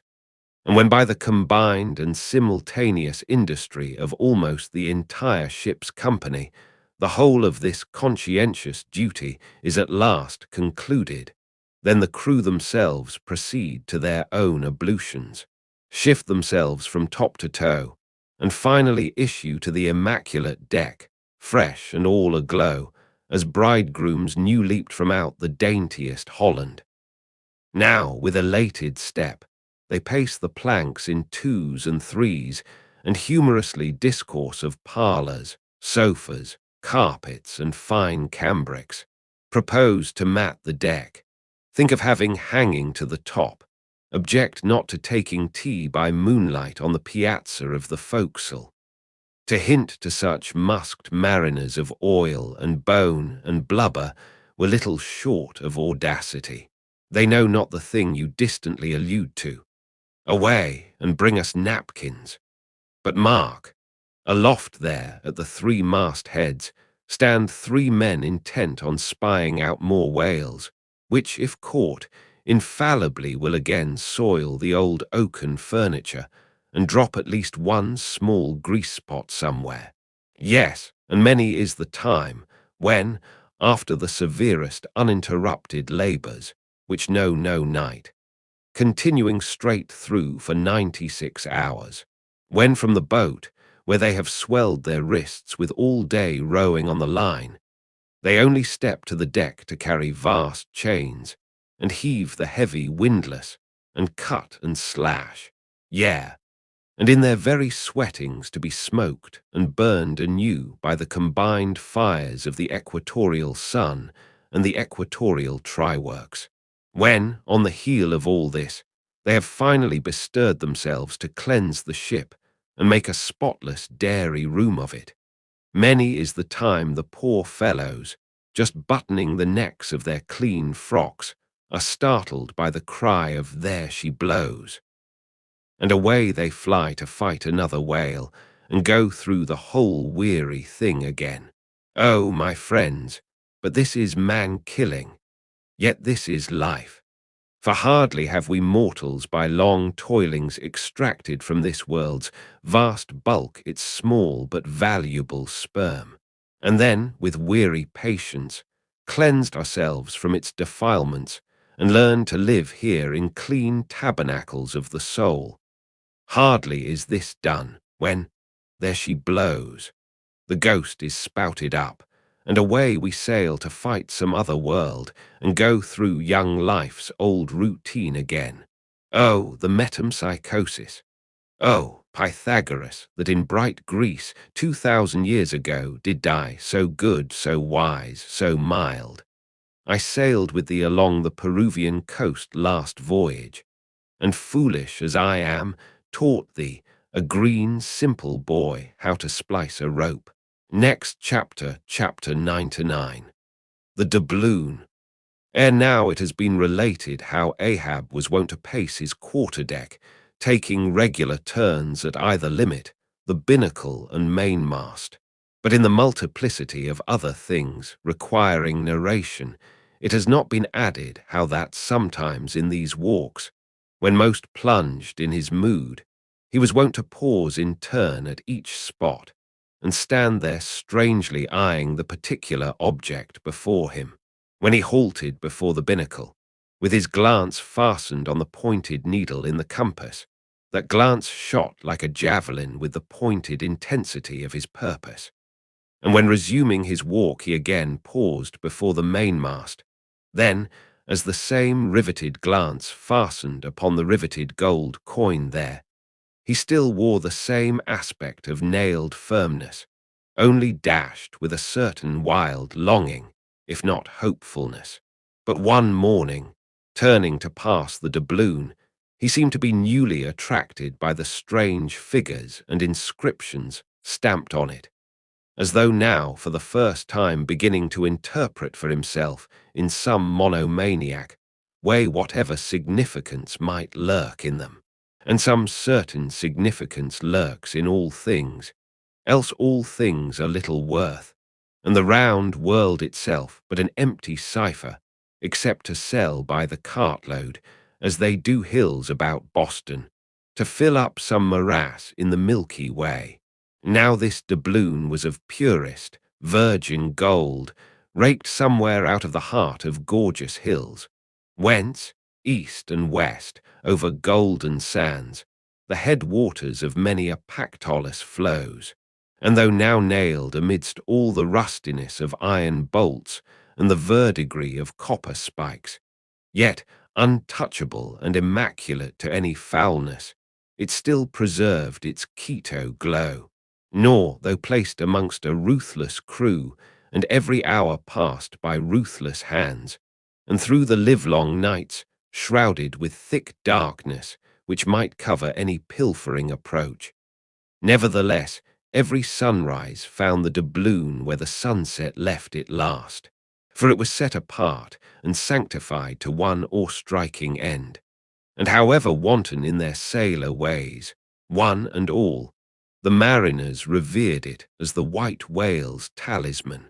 Sometimes they talked it over in the weary watch by night, wondering whose it was to be at last, and whether he would ever live to spend it. Now those noble golden coins of South America are as medals of the sun and tropic token pieces. Here palms, alpacas, and volcanoes, sun's discs and stars, ecliptics, horns of plenty, and rich banners waving, are in luxuriant profusion stamped, so that the precious gold seems almost to derive an added preciousness and enhancing glories by passing through those fancy mints, so Spanishly poetic. It so chanced that the doubloon of the Pequod was a most wealthy example of these things. On its round border it bore the letters República del Ecuador, Quito. So this bright coin came from a country planted in the middle of the world and beneath the great equator and named after it, and it had been cast midway up the Andes, in the unwaning clime that knows no autumn. Zoned by those letters, you saw the likeness of 3 Andes summits, from one aflame, a tower on another, on the third a crowing cock, while arching over all was a segment of the partitioned zodiac, the signs all marked with their usual cabalistics, and the keystone sun entering the equinoctial point at Libra. Before this equatorial coin, Ahab, not unobserved by others, was now pausing. There's something ever egotistical in mountain tops and towers, and all other grand and lofty things. Look here, 3 peaks as proud as Lucifer, the firm tower that is Ahab, the volcano that is Ahab, the courageous, the undaunted and victorious fowl that too is Ahab. All are Ahab, and this round gold is but the image of the rounder globe, which, like a magician's glass, to each and every man in turn, but mirrors back his own mysterious self. Great pains, small gains for those who ask the world to solve them. It cannot solve itself. Methinks now this coined sun wears a ruddy face. But see, he enters the sign of storms, the equinox, and but 6 months before he wheeled out of a former equinox at Aries. From storm to storm, so be it then. Born in throes, 'tis fit that man should live in pains and die in pangs. So be it then. Here's stout stuff for woe to work on. So be it then. No fairy fingers can have pressed the gold, but devil's claws must have left their mouldings there since yesterday, murmured Starbuck to himself, leaning against the bulwarks. The old man seems to read Belshazzar's awful writing. I have never marked the coin inspectingly. He goes below. Let me read. A dark valley between 3 mighty, heaven-abiding peaks that almost seem the Trinity in some faint, earthly symbol. So in this vale of death, God girds us round, and over all our gloom, the sun of righteousness still shines a beacon and a hope. If we bend down our eyes, the dark veil shows her mouldy soil. But if we lift them, the bright sun meets our glance halfway to cheer. Yet, oh, the great sun is no fixture, and if, at midnight, we would fain snatch some sweet solace from him, we gaze for him in vain. This coin speaks wisely, mildly, truly, but still sadly to me. I will quit it, lest truth shake me falsely. There now's the old mogul, soliloquized Stubb by the try-works. He's been twigging it, and there goes Starbuck from the same, and both with faces which I should say might be somewhere within 9 fathoms long, and all from looking at a piece of gold, which did I have it now on Negro Hill or in Collier's Hook, I'd not look at it very long ere spending it. Humph! In my poor, insignificant opinion, I regard this as queer. I have seen doubloons before now in my voyagings. Your doubloons of old Spain, your doubloons of Peru, your doubloons of Chile, your doubloons of Bolivia, your doubloons of Popian, with plenty of gold moidors and pistoles and joes and half-joes and quarter-joes. What then should there be in this doubloon of the equator that is so killing wonderful? By Golconda, let me read it once. Halloa, here's signs and wonders truly. That now is what old Bowditch in his epitome calls the zodiac, and what my almanac below calls ditto. I'll get the almanac, and as I have heard devils can be raised with Dabble's arithmetic, I'll try my hand at raising a meaning out of these queer curvicues here with the Massachusetts calendar. Here's the book. Let's see now. Signs and wonders, and the sun, he's always among 'em. Hem, hem, hem, here they are, here they go, all alive. Aries or the ram, Taurus or the bull and Jiminy. Here's Gemini himself or the twins. Well, the sun he wheels among 'em. Here on the coin he's just crossing the threshold between 2 of 12 sitting rooms all in a ring. Book, you lie there. The fact is, you books must know your places. You'll do to give us the bare words and facts, but we come in to supply the thoughts. That's my small experience, so far as the Massachusetts calendar and Bowditch's navigator and Dabble's arithmetic go. Signs and wonders, eh? Pity if there is nothing wonderful in signs and significant in wonders. There's a clue somewhere. Wait a bit. Hist! Hark! By Jove, I have it. Look you, doubloon, your zodiac here is the life of man in one round chapter, and now I'll read it off straight out of the book. Come, almanac, to begin, there's Aries or the ram, lecherous dog, he begets us. Then Taurus or the bull, he bumps us the first thing. Then Gemini or the twins, that is, virtue and vice. We try to reach virtue when lo, comes Cancer the crab and drags us back. And here, going from virtue, Leo, a roaring lion, lies in the path. He gives a few fierce bites and surly dabs with his paw. We escape and hail Virgo, the virgin. That's our first love. We marry and think to be happy for aye, when pop comes Libra or the scales. Happiness weighed and found wanting. And while we are very sad about that, Lord, how we suddenly jump as Scorpio or the scorpion stings us in the rear. We are curing the wound when wang come the arrows all round. Sagittarius or the archer is amusing himself. As we pluck out the shafts, stand aside. Here's the battering ram, Capricornus or the goat. Full tilt, he comes rushing, and headlong we are tossed. When Aquarius or the water-bearer pours out his whole deluge and drowns us, and to wind up with Pisces or the fishes we sleep. There's a sermon now, writ in high heaven, and the sun goes through it every year, and yet comes out of it all alive and hearty. Jollily he, aloft there, wheels through toil and trouble, and so, alow here, does jolly stub. Oh, jolly's the word for aye, adieu, doubloon, but stop, here comes little King Post. Dodge round the try-works now, and let's hear what he'll have to say. There, he's before it, he'll out with something presently. So, he's beginning. I see nothing here but a round thing made of gold, and whoever raises a certain whale, this round thing belongs to him. So what's all this staring been about? It is worth $16, that's true. And at 2 cents the cigar, that's 960 cigars.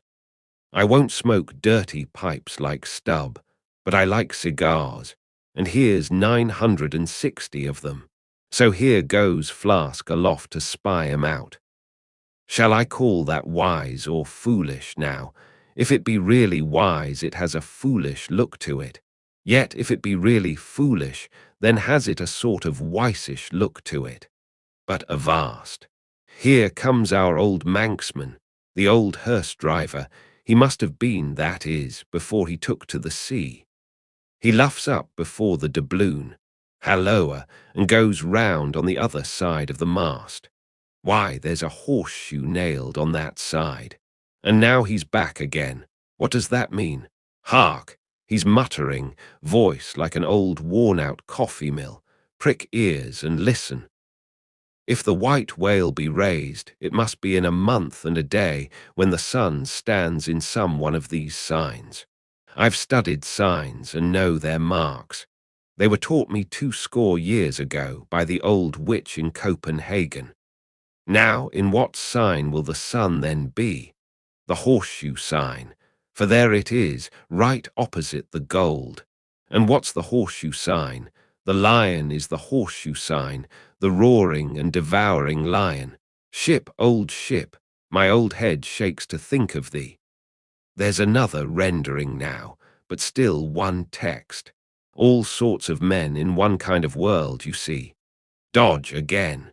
Here comes Queequeg, all tattooing, looks like the signs of the zodiac himself. What says the cannibal? As I live, he's comparing notes, looking at his thigh bone.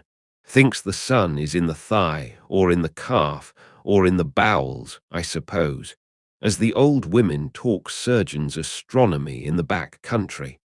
And by Jove, he's found something there in the vicinity of his thigh. I guess it's Sagittarius, or the archer. No, he don't know what to make of the doubloon. He takes it for an old button off some king's trousers. But aside again. Here comes that ghost devil, Fedallah, tail coiled out of sight as usual, oakum in the toes of his pumps as usual. What does he say with that look of his? Only makes a sign to the sign and bows himself. There is a sun on the coin, fire worshipper, depend upon it. Ho, more and more, this way comes Pip, poor boy, would he had died, or I. He's half horrible to me. He too has been watching all of these interpreters, myself included, and look now, he comes to read with that unearthly idiot face. Stand away again and hear him. Hark! I look, you look, he looks. We look, ye look, they look. Upon my soul, he's been studying Murray's grammar, improving his mind, poor fellow. But what's that he says now? Hist! I look, you look, he looks. We look, ye look, they look. Why, he's getting it by heart. Hist! Again. I look, you look, he looks. We look, ye look, they look. Well, that's funny. And I, you, and he, and we, ye, and they are all bats. And I'm a crow, especially when I stand atop of this pine tree here. Caw, caw, caw, caw, caw, caw, ain't I a crow? And where's the scarecrow? There he stands, 2 bones stuck into a pair of old trousers, and 2 more poked into the sleeves of an old jacket. Wonder if he means me. Complimentary. Poor lad. I could go hang myself. Anyway, for the present, I'll quit Pip's vicinity. I can stand the rest, for they have plain wits, but he's too crazy-witty for my sanity. So, I leave him muttering. Here's the ship's navel, this doubloon here, and they are all on fire to unscrew it. But unscrew your navel, and what's the consequence? Then again, if it stays here, that is ugly too, for when aught's nailed to the mast, it's a sign that things grow desperate. Ha, ha, old Ahab, the white whale, he'll nail ye. This is a pine tree. My father in old Toland County cut down a pine tree once and found a silver ring grown over in it, some old darkie's wedding ring. How did it get there? And so they'll say in the resurrection, when they come to fish up this old mast, and find a doubloon lodged in it, with bedded oysters for the shaggy bark. Oh, the gold, the precious, precious gold!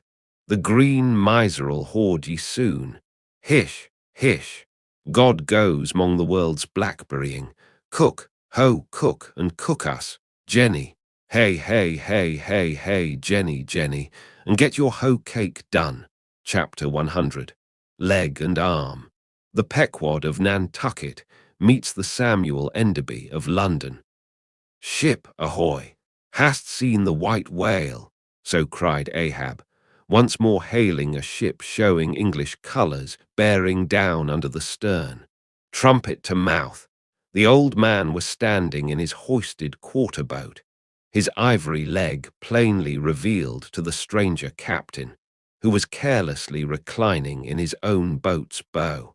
He was a darkly tanned, burly, good-natured, fine-looking man of 60 or thereabouts, dressed in a spacious roundabout that hung round him in festoons of blue pilot cloth, and one empty arm of this jacket streamed behind him like the broidered arm of a hussar's surcoat. Hast seen the white whale? See you this? And withdrawing it from the folds that had hidden it, he held up a white arm of sperm whale bone, terminating in a wooden head like a mallet. Man my boat! Cried Ahab impetuously, and tossing about the oars near him. Stand by to lower. In less than a minute, without quitting his little craft, he and his crew were dropped to the water and were soon alongside of the stranger. But here a curious difficulty presented itself.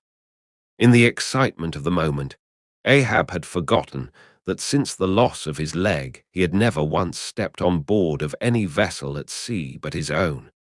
And then it was always by an ingenious and very handy mechanical contrivance peculiar to the Pequod, and a thing not to be rigged and shipped in any other vessel at a moment's warning. Now it is no very easy matter for anybody, except those who are almost hourly used to it, like whalemen, to clamber up a ship's side from a boat on the open sea, for the great swells now lift the boat high up towards the bulwarks, and then instantaneously drop it halfway down to the kelson.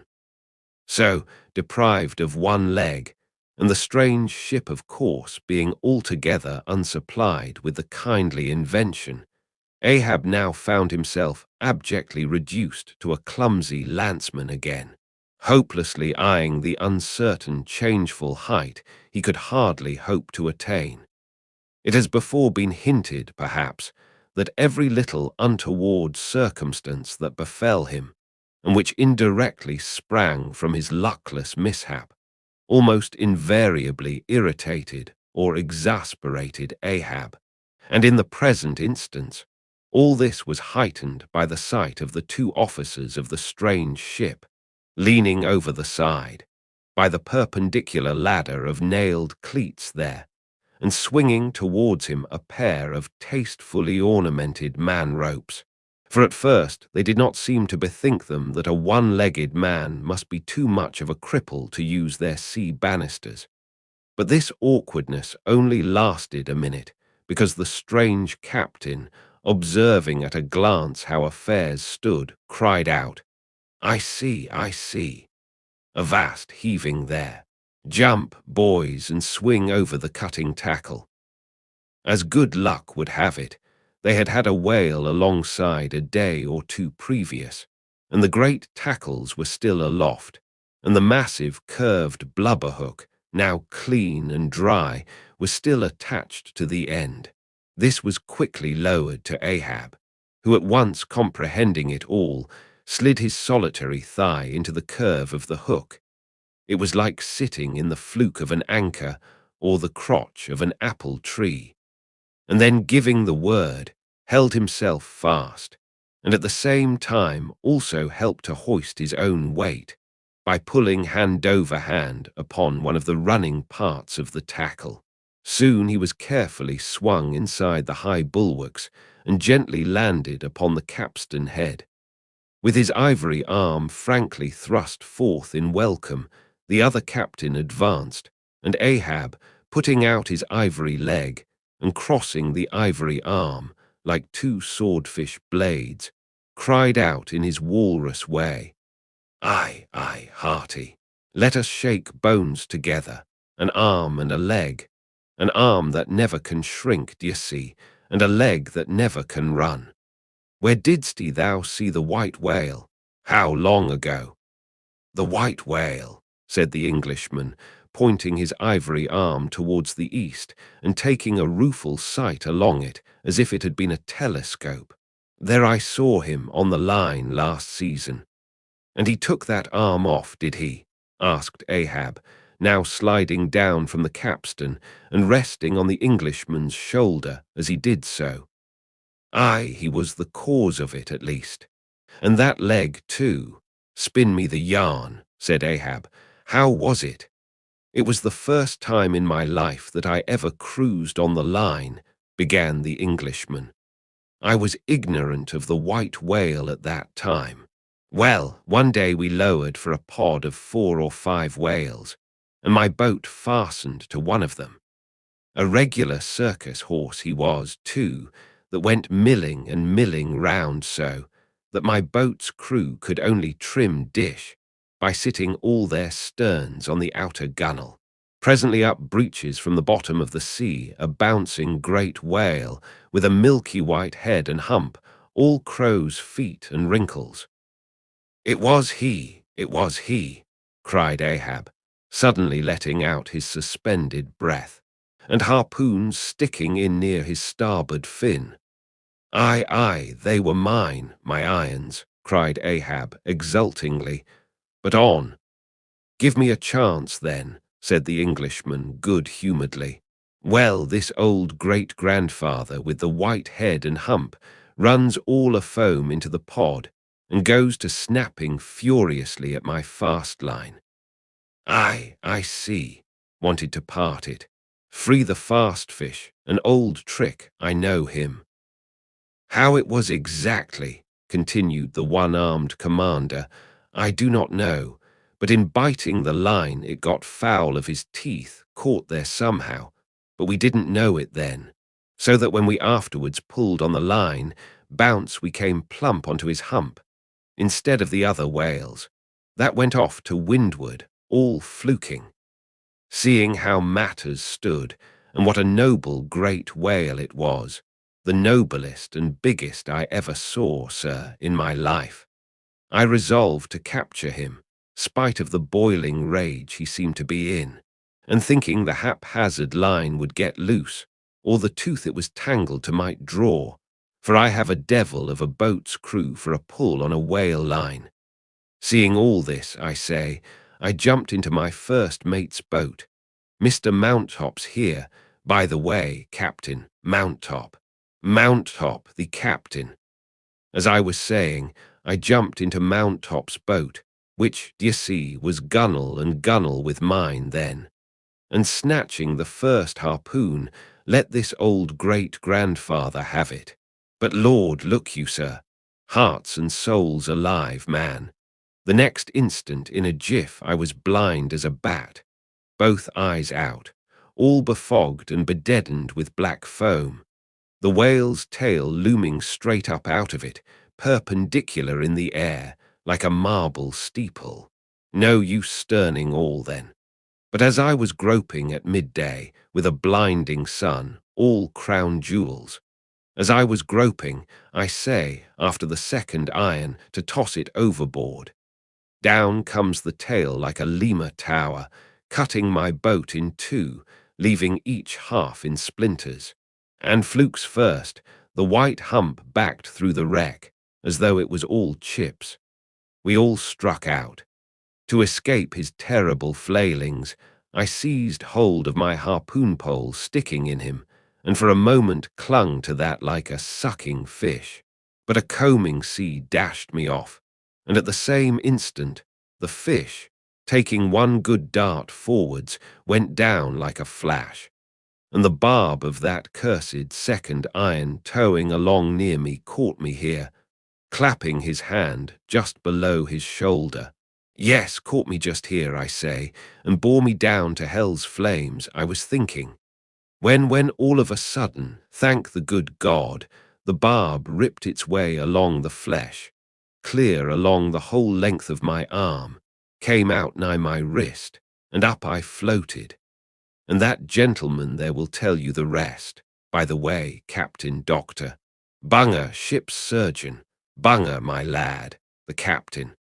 Now, Bunger boy, spin your part of the yarn.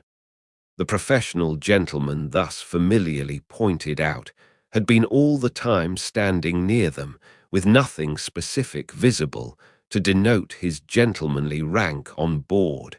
His face was an exceedingly round, but sober one.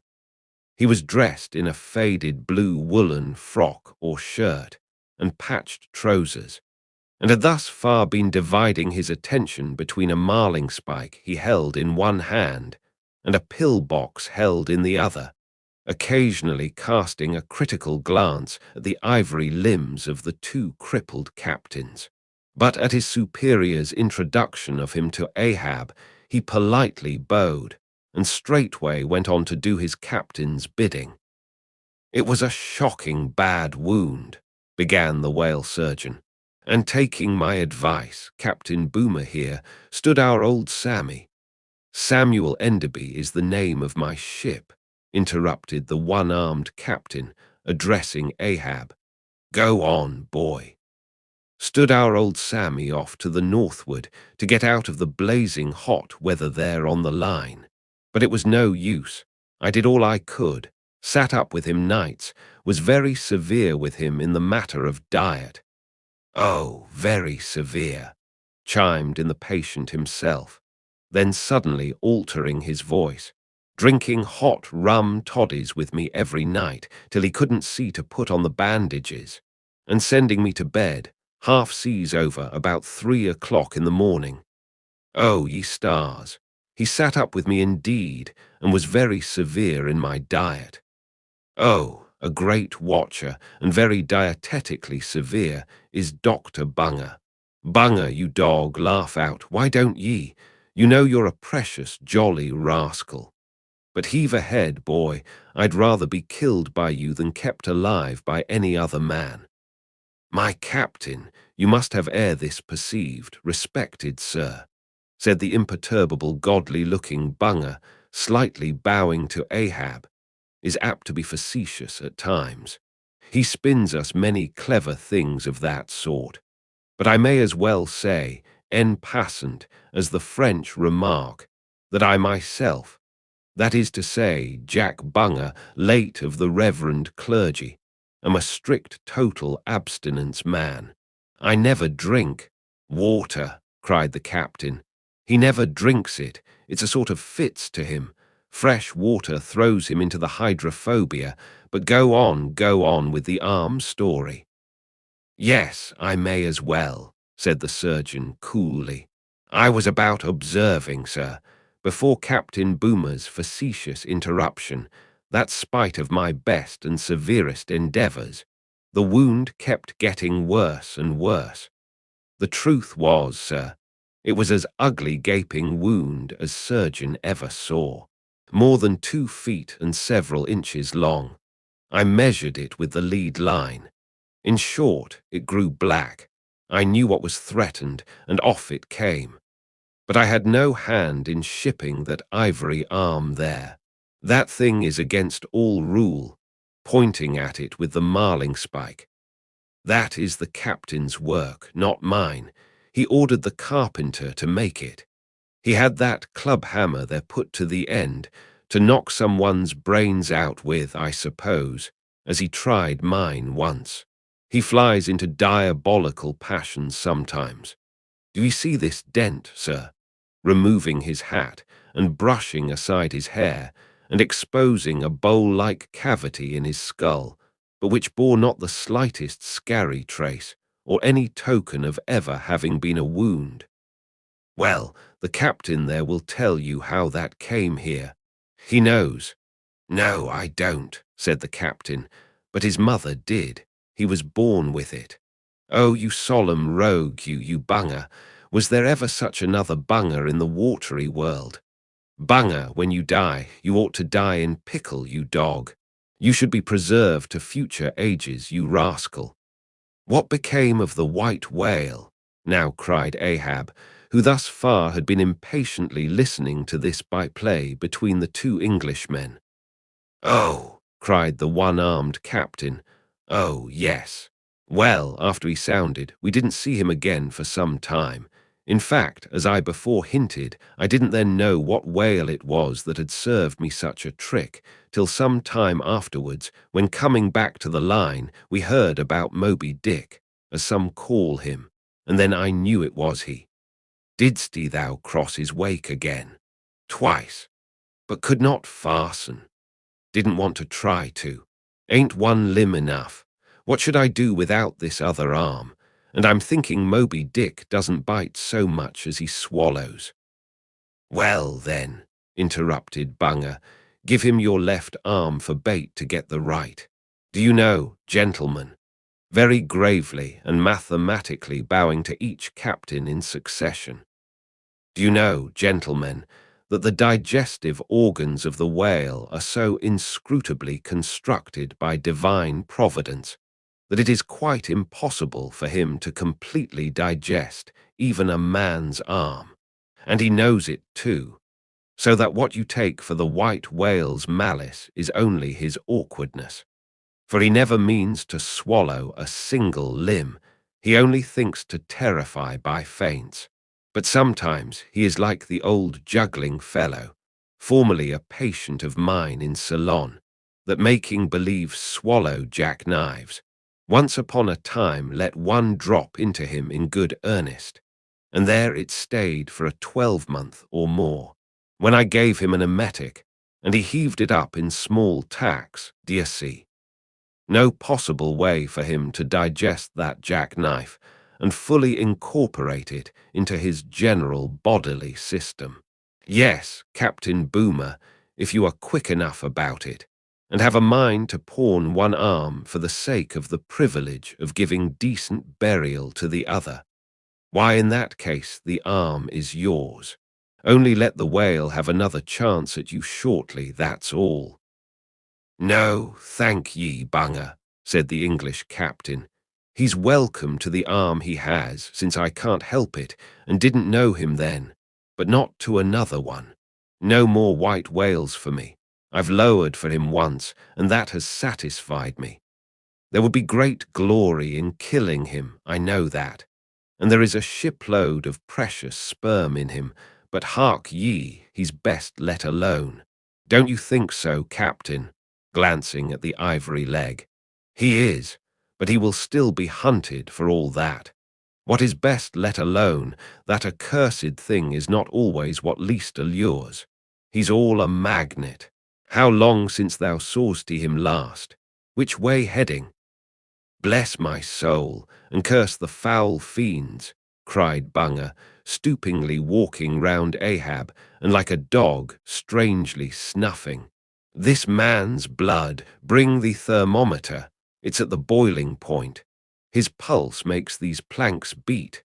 Sir, taking a lancet from his pocket, and drawing near to Ahab's arm. Avast, roared Ahab, dashing him against the bulwarks. Man the boat, which way heading? Good God, cried the English captain to whom the question was put. What's the matter? He was heading east, I think. Is your captain crazy? Whispering Fedallah. But Fedallah, putting a finger on his lip, slid over the bulwarks to take the boat's steering oar, and Ahab, swinging the cutting tackle towards him, commanded the ship's sailors to stand by to lower. In a moment he was standing in the boat's stern, and the Manila men were springing to their oars. In vain the English captain hailed him. With back to the stranger ship, and face set like a flint to his own, Ahab stood upright till alongside of the Pequod. Next chapter, chapter 101. The decanter.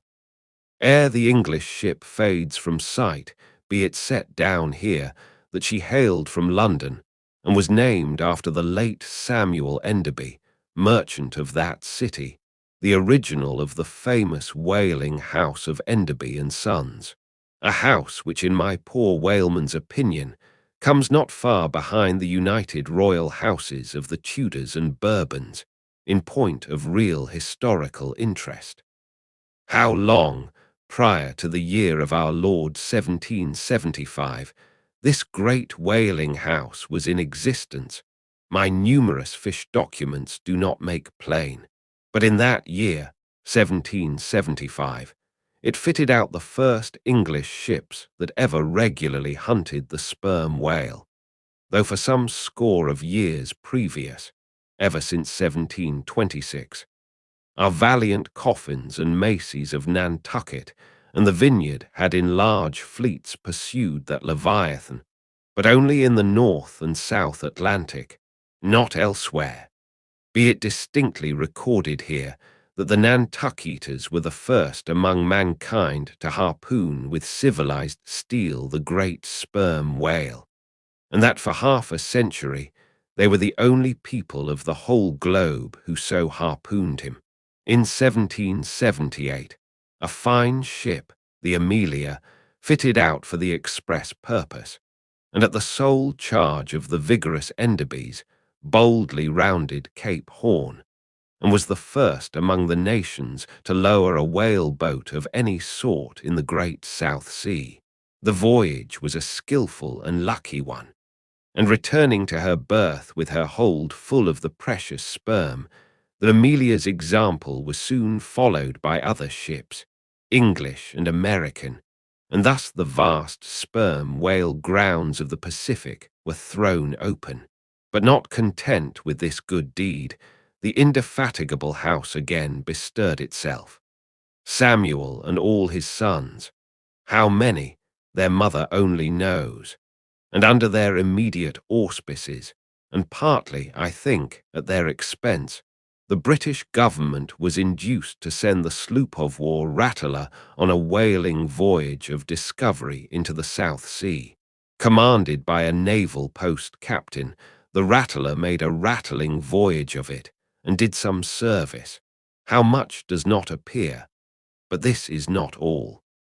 In 1819, the same house fitted out a discovery whale ship of their own, to go on a tasting cruise to the remote waters of Japan. That ship well called the Siren, made a noble experimental cruise, and it was thus that the great Japanese whaling ground first became generally known. The Siren in this famous voyage was commanded by a Captain Coffin, a Nantucketer, all honour to the Enderbys, therefore, whose house, I think, exists to the present day, though doubtless the original Samuel must long ago have slipped his cable for the great South Sea of the other world. The ship named after him was worthy of the honour, being a very fast sailor and a noble craft every way. I boarded her once at midnight somewhere off the Patagonian coast and drank good flip down in the forecastle. It was a fine gam we had, and they were all trumps, every soul on board. A short life to them and a jolly death. And that fine gam I had, long, very long after old Ahab touched her planks with his ivory heel. It minds me of the noble, solid Saxon hospitality of that ship, and may my parson forget me, and the devil remember me if I ever lose sight of it. Flip. Did I say we had flip? Yes, and we flipped it at the rate of 10 gallons the hour. And when the squall came, for it's squally off there by Patagonia, and all hands, visitors and all, were called to reef topsails, we were so top-heavy that we had to swing each other aloft in bowlines, and we ignorantly furled the skirts of our jackets into the sails, so that we hung there, reefed fast in the howling gale, a warning example to all drunken tars. However, the masts did not go overboard, and by we scrambled down, so sober, that we had to pass the flip again, though the savage salt spray bursting down the forecastle scuttle, rather too much diluted, and pickled it to my taste. The beef was fine, tough, but with body in it. They said it was bull beef, others that it was dromedary beef, but I do not know for certain how that was. They had dumplings too, small but substantial, symmetrically globular and indestructible dumplings. I fancied that you could feel them and roll them about in you after they were swallowed. If you stooped over too far forward, you risked their pitching out of you like billiard balls. The bread, but that couldn't be helped. Besides, it was an anti-scorbutic. In short, the bread contained the only fresh fare they had. But the forecastle was not very light, and it was very easy to step over into a dark corner when you ate it. But all in all, taking her from truck to helm, considering the dimensions of the cook's boilers, including his own live parchment boilers, fore and aft, I say, the Samuel Enderby was a jolly ship, of good fare and plenty, fine flip and strong, crack fellows all, and capital from boot heels to hat band.